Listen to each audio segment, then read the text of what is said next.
Good afternoon বন্ধুরা। দেখো ভাতে ফ্যান ঝরানো হয়ে গেল, কফি বসিয়ে দিয়েছি। আর আজকে করা হয়েছে চিকেন। এই চিকেনটা আমার হাজব্যান্ড বললো আমি করবো, আমি করলো। আমার আদা রসুন বাটা ফাটা সব কিছু করে রাখা ছিল, করলো। চিকেনটা আজকে দুপুরবেলায় নেব, আর রাত্রিবেলা চিকেনটা নেব না, কালকে আবার খাবো।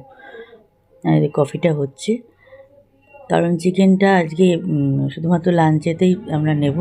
ডিনারেতে অন্য আইটেম একটা বানাবো, সেটা সাথে থাকো, দেখতে পাবে। শেয়ার করেছি একটুখানি, খুব বেশি শেয়ার করতে পারিনি। ডিনারে যেটা বানিয়েছি সেটা অল্প করেই শেয়ার করেছি। দেখতে থাকো, শেয়ার করছি সবটাই। চলো, চিকেনটা দেখিয়ে দিলাম। চিকেনটা খুব সুন্দর হয়েছে খেতে। ডিনারে তো বললাম অন্য আইটেম হবে, যার জন্য এটা কাল লাঞ্চেতেই আবার হয়ে যাবে ভালোভাবেই। চায়ের দুধটা শেষ হয়ে গেছিলো, আমি আবার ও দুধ আনতে যাবে, আমি দুধ ছাড়ো আমি ব্লিঙ্কিটে অর্ডার করে দিচ্ছি। আর ধনেপাতাটা আমার একটু লাগতো, যে জিনিসটা বানাবো এবং ধনেপাতা লাগবে। আর আমার এই যে দইটা খাই, এই টক দইটা আমার শেষ হয়ে গেছিলো, টক দইটা নিলাম। টক দইটা দারুণ টেস্ট, মার্কেটের টক দইয়ের মতন না। আর এটা মেট্রো টক দই, এটা একটা নিলাম। এটা মানে আজকে রায়তাটা রাত্রিবেলা হবে। আর দুধ নিয়েছি, আর এই জাস্ট জিঞ্জার বলে বিস্কুটটা ভালো লাগলো, নিয়ে নিলাম। ওই বিস্কুটটা নিলাম। আর এই কটা জিনিসই অর্ডার করলাম। ধনেপাতাগুলো এক একটা প্যাকেট 1 টাকা করে, 2 টাকায় 2 প্যাকেট নিলাম। 1 প্যাকেট কি নেবো, 2 টাকায় 2 প্যাকেট নিয়ে নিলাম। আর আমার টক দইটা, আর ওই রায়তার জন্য টক দই নিয়েছি, দুধ আর বিস্কুট। এটাই শুধুমাত্র অর্ডার করলাম, আজকে আর কিছু অর্ডার করা ছিল না, খুব তাড়াতাড়ি দরকার ছিল, করে দিলাম। ব্লিঙ্কিটটা হয়ে একটা সুবিধে হয়েছে, চা বসিয়ে দুধ আমি অর্ডার করলাম, দিয়ে চলে গেল। আমি চায়ের জল বসিয়ে চিনি দিয়ে দিয়েছি, দিয়ে দুধটা অর্ডার করলাম। 5 মিনিটের মধ্যে ডেলিভারি দিয়ে চলে গেল। আর তারপর দেখো এখানে আলু সেদ্ধ করতে বসিয়েছি, চা হয়ে গেল, দেখালাম, ফ্লাস্কে চা রেখে দিলাম।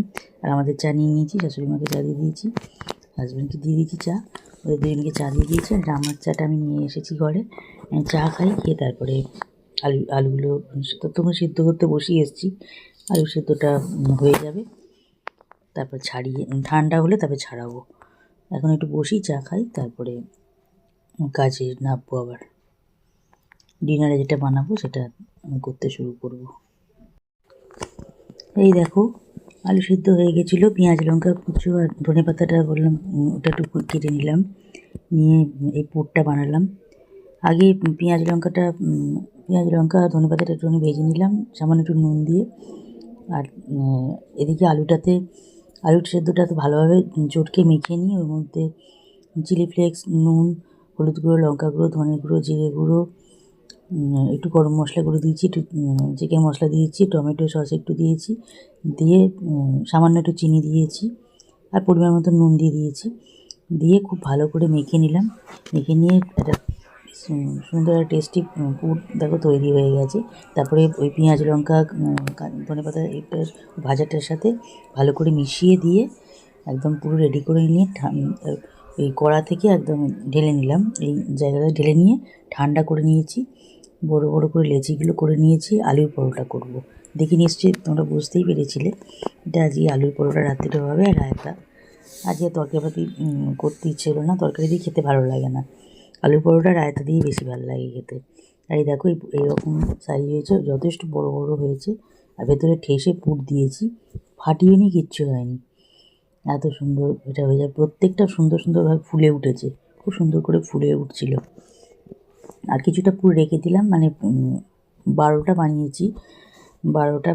আর অনেকটা পুর রেখেও দিয়েছি, পরের দিন রাত্রিবেলা করে নেব। তাই 12টা ওঠেনি, এটা 9টা উঠেছে, আর 3টে রাখা আছে। পরের দিন ব্রেকফাস্টে খেয়েছি, আমি আর আমার শাশুড়িমা খেয়েছি, আমার হাজব্যান্ড খাইনি, ও একটু বাইরেতে জলখাবার খেয়ে এসেছিলো। তো দেখো আমি এগুলো বেলে বেলে রাখছিলাম ওকে, মানে একদম পুরো রেডি করে বেলে আমি অনেকগুলো বেলে 5খানা বেলা হয়ে গেছিলো। তো ওকে বললাম তারপরে ডাকবে, ঠিক আছে, ও ভাজতে ভালোবাসে, চলে এসছে ভাজতে। দেখেছো তোমরা, আমি যে কোনো বড়াটা যাই করি সবাইতেই ও ভাজে, এসে চপ করলেও সেটাও ভাজে। তো দেখো এটা বেলে রেখেছি, এরকম বেশ একটু বড় বড় করেই করেছি, কারণ হোটেলেতে বড় করেই করে আলু পরোটাগুলো, তার জন্য অত দাম। দেখো কীরকম ফুলে উঠেছে।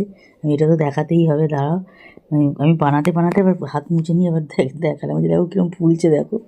হ্যাঁ, খুব সুন্দর ফুলে উঠছে। এই যে এটাতে পুরো ভর্তি হয়ে গেছে জায়গাটাতে। এই যে বেলে রেখেছি এখানে, ওইটাও দিয়ে দিয়েছি। এখনও আরও কটা করবো, আমি একটুখানি দেখিয়ে নিলাম যে সুন্দর ফুলেছে। তো পুরো ক্যাসারোল ভরে গেছে আমার, 12টা ধরছিল না, আমি ছেড়ে দাও। আর লাস্ট কটা প্লেটে নিয়ে নেবো, মানে একদম প্লেটে নিয়ে বসে যাবো খেতে।